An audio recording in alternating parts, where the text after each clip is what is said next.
Nah, sebelum memulai pelajaran ini, sekarang kita akan mempelajari materi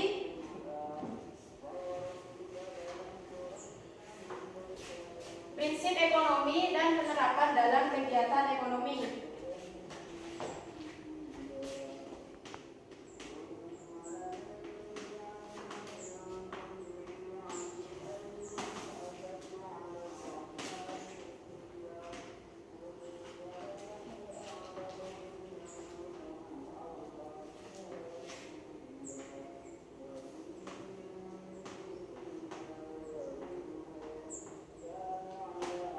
Nah, sebelum Ibu menjelaskan materi ini, apakah dari kalian ada yang pernah mempelajari materi ini? Belum ya? Nah, tujuan mempelajari materi ini adalah supaya kita lebih memahami lagi apa itu prinsip ekonomi dan penerapan dalam kegiatan ekonomi ini. Nah, nanti ketika Ibu menjelaskan, kalian harus benar-benar mendengarkan materi yang akan Ibu sampaikan. Karena di akhir pelajaran nanti Ibu akan memberikan tugas pada kalian. Ya, Bu.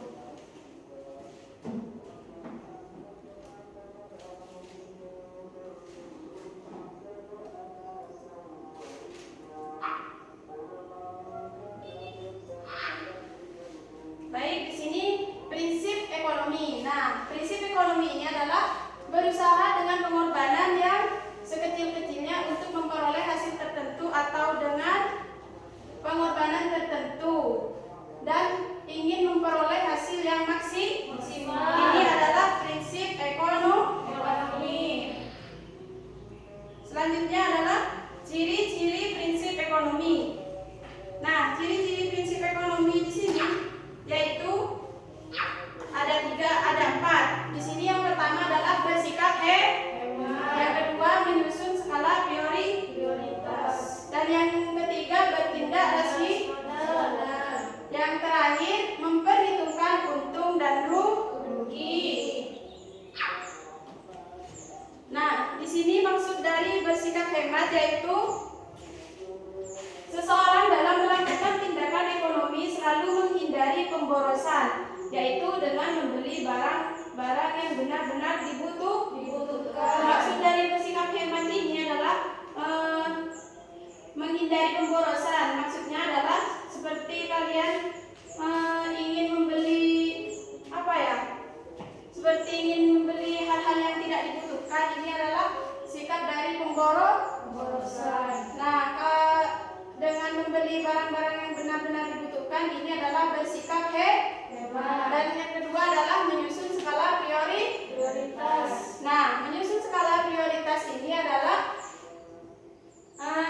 skala prioritas ini dimulai dari pemenuhan kebutuhan yang paling mendesak sampai kebutuhan yang pemenuhannya bisa ditangguhkan. Maksudnya di sini adalah seperti kalian ingin membeli sepatu. Nah, kalian ingin membeli sepatu di sini. Akan tetapi kalian sedang sakit. Nah, ketika kalian sakit kan otomatis membutuhkan obat. Jadi kan sepatu ini nggak terlalu penting. Yang terpenting adalah obat. Ini adalah maksud dari menyusun skala prioritas. Paham ya? Ya, Bu. Nah, yang ketiga di sini adalah bertindak rasional. Di sini yaitu dalam melakukan kegiatan atau tindakan ekonomi selalu menggunakan akal sehat, bukan berdasarkan emosi atau hawa nafsu. Maksudnya di sini menggunakan akal sehat seperti kita ingin kalau ingin membeli sesuatu itu harus berpikir 2 kali. Seperti tadi yang nomor 2 itu seperti ingin membeli hal-hal yang terpenting terlebih dahulu. Harus menggunakan akal sehat, jangan berdasarkan emosi atau hawa nafsu. Kalau ingin mengikuti nafsu, kalian ingin beli ini langsung beli ini, pengen ini, beli ini. Jadi nggak memikirkan 2 kali. Paham ya?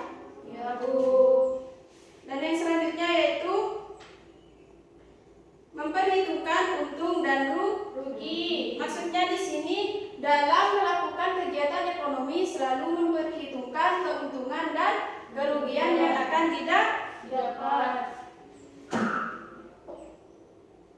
Nah, selanjutnya di sini adalah jenis-jenis prinsip ekonomi, yaitu ada 3. Coba dibacakan Ulfa. Yang pertama, Prinsip produsen merupakan prinsip ekonomi yang digunakan untuk menentukan bahan baku, alat produksi maupun biaya produksi dari bahan baku menjadi bahan jadi. nah di sini adalah prinsip produksi. Prinsip produsen merupakan prinsip ekonomi yang digunakan untuk menentukan bahan baku, alat produksi maupun biaya produksi dari bahan baku menjadi bahan jadi. Ini adalah prinsip produsen. Dan selanjutnya yaitu prinsip pedagang. Di sini prinsip pedagang merupakan prinsip ekonomi yang digunakan untuk melakukan berbagai macam usaha agar dapat memenuhi selera dari konsumen. Prinsip pedagang ini adalah prinsip pedagang. Prinsip pedagang ini maksudnya adalah selalu mencari apa yang dibutuhkan oleh konsumennya. Seperti apa yang lagi tren sekarang ini, apa seperti HP iPhone apa gitu yang dicari oleh prinsip pedagang ini. Pedagang selalu mencari yang diinginkan oleh konsumen. Yang selanjutnya adalah prinsip pembeli.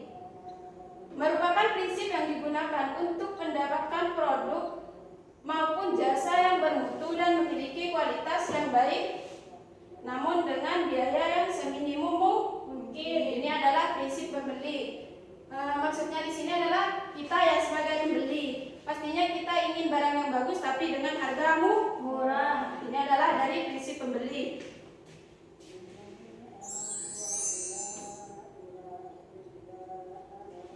Yang selanjutnya adalah penerapan prinsip ekonomi, ada 3, yaitu yang pertama penerapan dalam kegiatan produksi. Di sini yaitu kegiatan menciptakan atau menambah guna suatu barang dalam melakukan kegiatannya. Contohnya, membuka tempat usaha yang dekat dengan lokasi bahan baku, tenaga kerja, atau daerah pemasaran, menentukan harga jual yang menguntungkan, dan lain sebagainya. Nah, di sini yang kedua, coba dibacakan saja.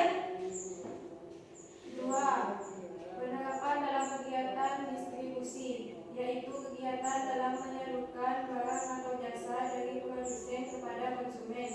Contohnya, membeli barang dari produsen secara langsung untuk menekan biaya, meningkatkan kualitas pelayanan ke konsumen, menyalurkan barang ke konsumen dengan tepat waktu, menyediakan barang dan jasa yang lagi tren di kalangan konsumen. Nah, ini adalah penerapan dari dalam kegiatan distribusi, yaitu kegiatan dalam menyalurkan barang atau jasa dari produsen kepada konsumennya. Seperti halnya membeli barang dari produsen secara langsung untuk menekan biaya, meningkatkan kualitas pelayanan ke konsumennya, dan lain sebagainya.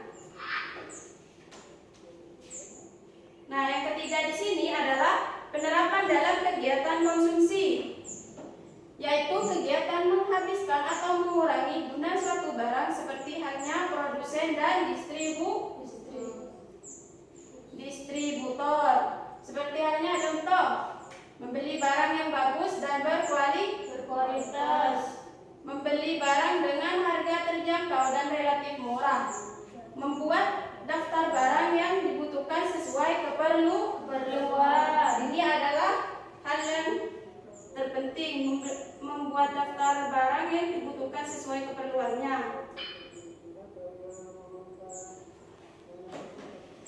Nah, di sini juga ada manfaatnya, manfaat prinsip ekonomi. Yang pertama adalah mengoptimalkan sumber daya yang ada untuk memperoleh keuntungan yang maksimal. Yang kedua adalah bekerja hemat, cepat dan tepat untuk memperkecil resiko kerugian atau kerusakan, mencapai tujuan dengan tepat waktu dan berhasil untuk mencapai tingkat kemakmuran yang diinginkan.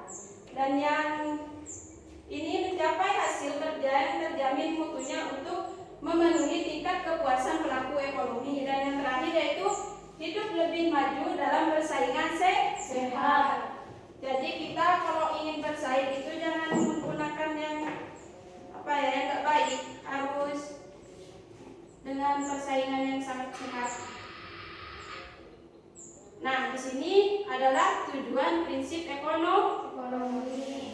Tujuannya adalah memaksimalkan keuntungan di mana kita mendapatkan hasil yang sebesar-besarnya. Dan yang kedua, meminimalkan kerugian dengan pengorbanan yang sekecil-kecilnya.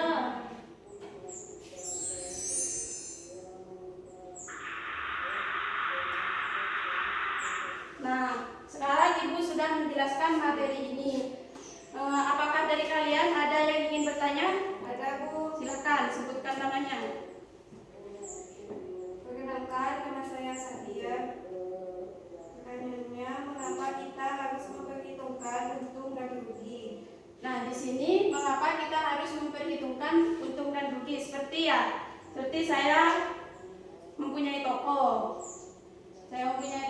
Dan setiap minggu atau setiap 1 bulan sekali saya selalu merekap atau menghitung hasil dari penjualan saya.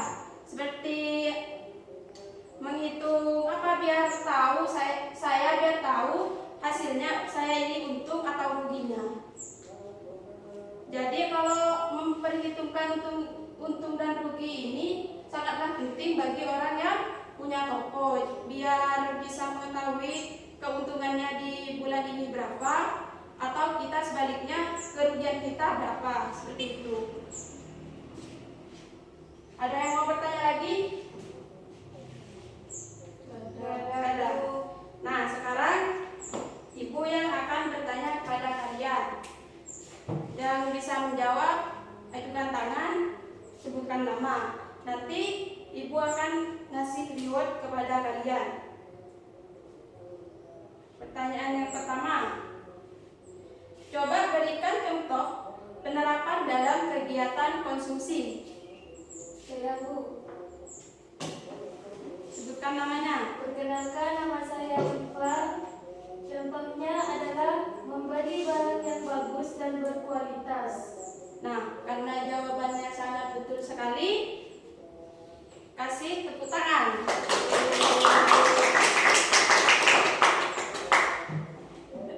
Ulfa ya? Iya, Bu. Kemudian pertanyaan yang kedua, coba berikan contoh penerapan dalam kegiatan distribusi. Sebutkan namanya. Menyalurkan barang ke konsumsi dengan tepat waktu. Jawabannya sangat bagus sekali, kasih tepuk tangan.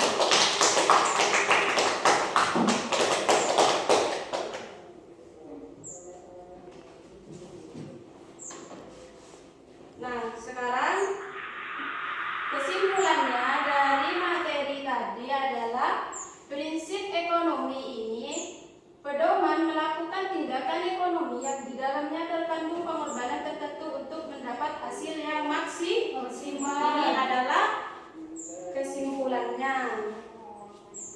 Sekarang kalian buka LKS-nya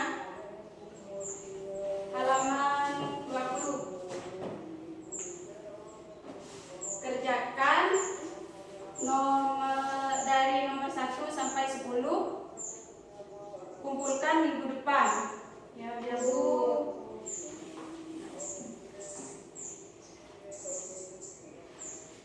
Nah, nanti ketika kalian pulang dari sini jangan langsung jangan langsung lempar tas, lempar buku. Kalian sampai rumah setidaknya membaca bukunya, materi yang Ibu sampaikan tadi minimal 5 menit biar pelajaran yang Ibu sampaikan tadi tidak langsung hilang ya. Ya, Bu.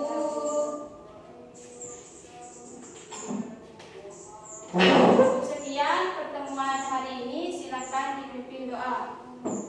Sebelum kita mengakhiri pelajaran, marilah kita berdoa terlebih dahulu. Berdoa mulai. Bismillahirrahmanirrahim.